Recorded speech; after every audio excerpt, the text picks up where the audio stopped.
selamat malam, Mbak Nitya. Saya ke Pak Ito terlebih dahulu. Ini mengingat beratnya sangkaan kasus terhadap seorang Sambo, Anda menilai bagaimana nanti jalannya sidang banding?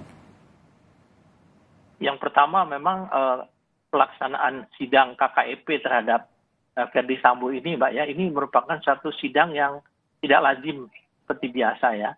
Kenapa? Karena dilakukan secara terbuka dan sangkaan yang disampaikan untuk pelanggaran pidananya itu adalah yang mempunyai sanksi berat ya 340, subsidiar 338, junto 55 dan 56. Ditambah lagi dengan obstruction of justice ya, pasal 221 KUHP.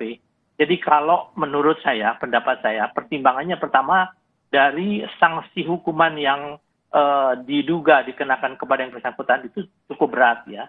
Dan kemudian yang kedua tentunya bagaimana masyarakat saat ini, mungkin bukan di Indonesia saja, di luar Indonesia pun juga banyak menanyakan kasus ini, sehingga ada pertimbangan-pertimbangan ini tidak mungkin daripada Polri itu memberikan, mengabulkan bandingnya ya. Ini menurut perkiraan saya. Jadi Anda hampir yakin bahwa hasilnya akan sama, bahwa akan kemudian menolak banding yang diajukan oleh seorang Ferdi Sambo? Ya, tidak mendahului keputusan pimpinan sidang, tapi feeling saya adalah yang bersangkutan tetap ditetapkan untuk di PTDH. Anda setuju Pak Adrianus, bagaimana Anda kemudian melihat dari dua pilihan, pilihannya hanya dua, dikabulkan atau ditolak? Setuju, tetapi dengan jalan berpikir yang berbeda. Komisi Kode Etik ini bukan peradilan pidana. Ya. Dia melihat pada apa yang kita sebut sebagai kepatutan dan kepantasan. Etik itu begitu, kepatutan dan kepantasan. Nah, kalau pada sidang pertama saja Dewan sudah menganggap bahwa yang bersangkutan sudah tidak patut dan tidak pantas dalam rangka diberhentikan tidak hormat begitu ya? Betul. Apalagi pada sidang banding yang mestinya menurut saya memakai standar lebih tinggi terkait dengan kepatutan dan kepantasan tersebut. Jadi bagaimana mungkin kemudian lalu pada sidang yang lebih tinggi dan dengan standar yang lebih tinggi lalu kemudian bisa menerima tindakan-tindakan yang dibuat oleh tersangka ini, kan nggak mungkin begitu. Jadi peluangnya tipis ya, peluangnya tipis itu kemudian banding yang diajukan oleh Ferdi Sambo ini akan dikabulkan. Sekali lagi bagi saya itu sidang banding bukan sidang yang mencari kelemahan putusan dari sidang tingkat pertama, ya seperti halnya pada sidang peradilan pidana.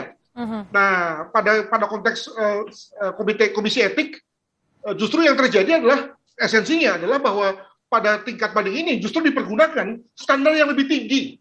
Ya, Oke, kalau standar yang ada pasti lebih tinggi karena yang memimpin juga pasti kan bintang 3 begitu, tidak main-main. Tapi kan ketika seseorang mengajukan banding pasti ada alasan kuat kenapa ia berani untuk mengajukan banding. Menurut Anda bukti apa yang dimiliki oleh Sambo untuk sampai ia berani mengajukan banding? Yang pertama, kalau dikatakan bahwa ketua majelisnya itu bintang 3, pada yang tingkat pertama juga bintang 3. Jadi menurut saya malah belum terlihat itu bedanya antara tingkat pertama dan tingkat banding ini. Maka menurut saya mestinya sih bintang 4 sekalian yang mengurusinya gitu ya, bukan bintang 3 lagi. Yang kedua adalah ya kalau soal apa alasannya tanya sama yang bersangkutan, tapi jangan lupa bahwa kesan saya dari semua yang kemudian sudah diputus ini kan semuanya di PTDH dan semuanya banding. Nah, kesan saya adalah bahwa mereka tidak lagi melihat soal kekuatan, kelemahan, posisi, tapi lebih pada yang penting banding deh gitu ya. Nah, moga-moga apa yang saya katakan ini nggak benar. Sebagai upaya terakhir begitu ya, karena itu adalah hak.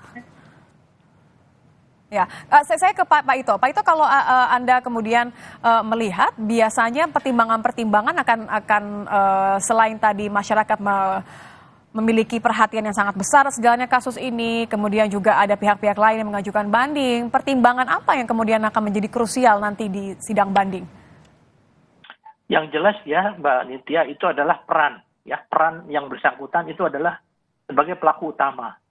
Jadi yang lain-lainnya itu kan ikut serta, ada yang terbawa ataupun secara langsung maupun tidak langsung. Kemudian dalam memori banding yang disampaikan oleh saudara Ferdi Sambo ini akan menjadi pertimbangan karena kan memori banding itu biasanya berisi kepada bukti-bukti yang meringankan yang bersangkutan, mungkin apakah tanda jasa dan lain sebagainya ya. Kemudian yang kedua adalah kalau memang ada alasan dari yang bersangkutan. Nah, ini dikaitkan dengan perbuatan pidananya ya. Jadi di sini akan menjadi pertimbangan bagi Ketua Komisi Kode Etik Banding apakah bisa diterima atau tidak. Karena yang bersangkutan bisa saja mengatakan perbuatan itu dilakukan adalah di luar daripada keinginannya dia ya. Mungkin karena ada paksaan dan lain sebagainya. Karena ada tapi kan emosi yang terlibat misalnya ya.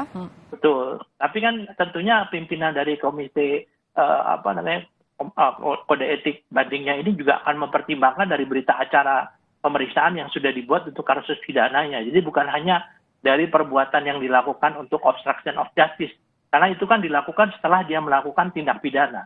Betul. Jadi pertimbangannya saya kira yang akan diutamakan adalah pertimbangan yang ada di berita acara BAP yang untuk pelaksanaan tindak pidananya. Jadi kalau Anda berdua sama-sama sudah sepakat bahwa peluangnya sangat kecil untuk berubah dari hasil sidang etik yang pertama, tetap akan ditolak begitu.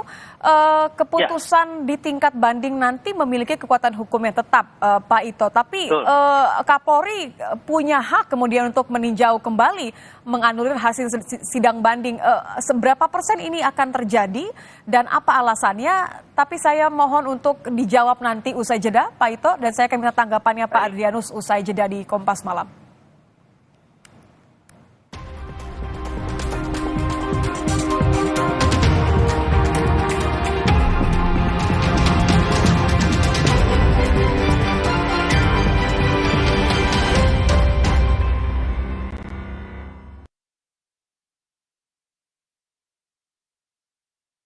Sari Gandum Big Pack. Buat sharing rame-rame. Isinya nggak pelit cuy. Anti berantakan.